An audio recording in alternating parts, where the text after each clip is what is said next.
we are going to go back in time here to 2005 to the US Open. And the reason I wanted to bring you on is it's back at Pinehurst #2. And before I kind of reveal everything that happened to you in 2005, because this is a story that's worth hearing, how did you get into, you were on Nationwide at that time.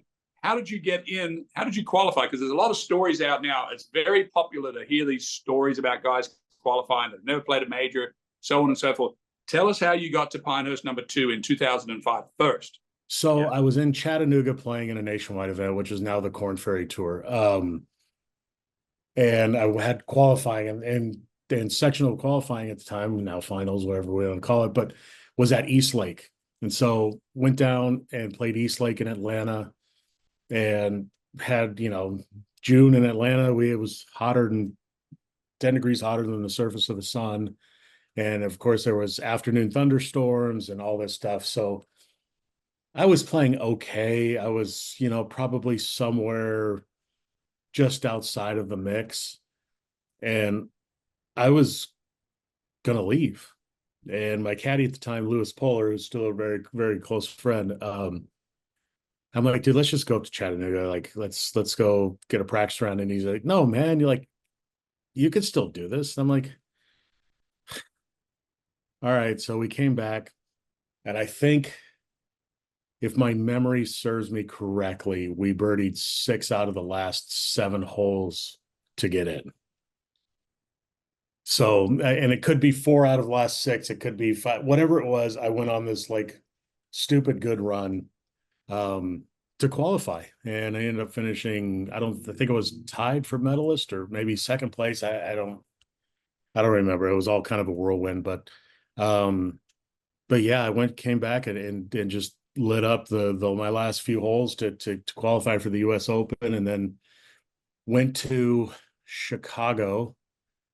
And James O, this is a great part of the story that doesn't often get told, but James O took my truck. I had a black Expedition at the time, and it was all done up. It had the navigation and the TV screens in the back, because I thought our 8-month-old had to have a TV screen, but little did I know he sat backwards in the car seat. But so James O took the car from Chattanooga to Knoxville, and my wife and I flew up to Chicago to play in, I think it was the Simmons Bank or whatever it was called at that time on the Nationwide Tour.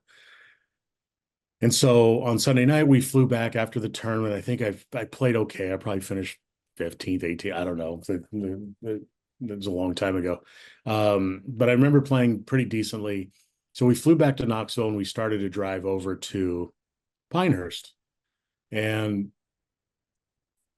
when in the middle of our drive, it started to downpour. It was 2 a.m. We had an 8-month-old in the back seat.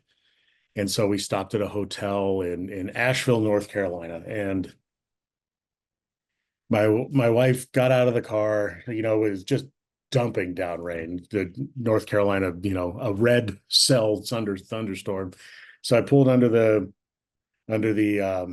lobby right there, let her out, and she goes, I'll take Jax, I'll check in, just take whatever you need. I said, what do you need? She goes, nothing, I'm fine. I'll get it in the morning.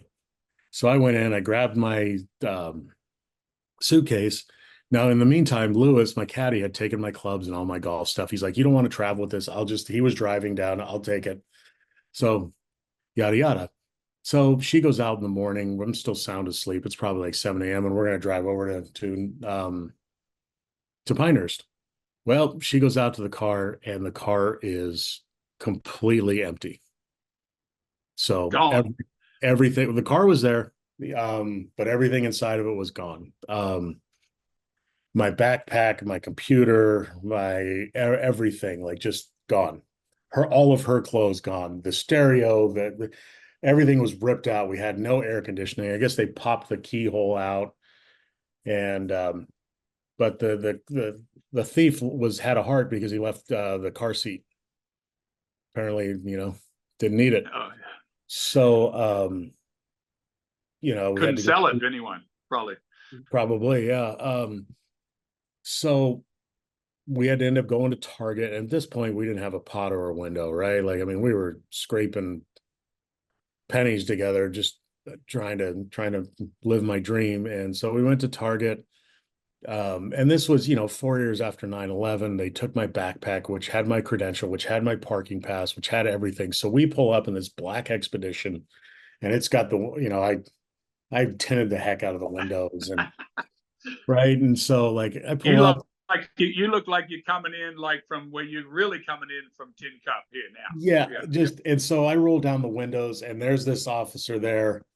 And meanwhile, Ralph Cross, my agent, had already called and said like this happened, and so they're on the lookout for me. But I roll down my window, and I've got wires hanging out of my dash, no air conditioning. I've got the window cracked like this much because Jackson's got a double ear infection, and this guy like immediately almost like ripped his gun out on me. I'm like, dude, like, listen, hey, this is the story. He's like, all right, and he radios, and he's like, okay, yeah, we got you coming. And then the USGA was awesome. They came out, they gave me a parking pass and courtesy car, all that stuff.